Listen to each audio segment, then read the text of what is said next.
অনেক সৌন্দর্য জায়গা, সৌন্দর্যের লীলাভূমি বাংলাদেশ। সে না ঘুরলে আপনি বুঝতেই পারবেন না যে আপনি কোথায় আছেন, কোথায় আপনার সৌন্দর্য লুকিয়ে আছে। বের হলেই বুঝতে পারবেন যে সৌন্দর্যের লীলা খেলা কোথায়। সত্যি অসাধারণ একটা জায়গা। সেই পাথর গেছিল।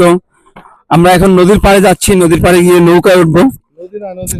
খাল, যাই হোক, খাল আর টলার কি, আমরা সামনে যাচ্ছি, সামনে গিয়ে দেখবো যে এখানে কি আছে, কিতে চলবো।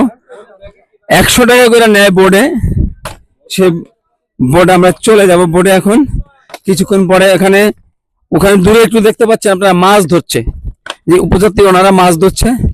অনেক সুন্দর মাছ ধরার দৃশ্যটা আপনারা একটু দেখেন, উপলব্ধি করেন।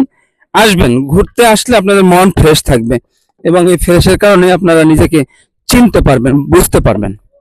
আসেন সবাই, ঘোরাফেরা করেন, মাছ দেখা। ওয়াও ওয়াও, সেই ওয়াও ওয়াও। ধন্যবাদ ভাইয়া, ধন্যবাদ।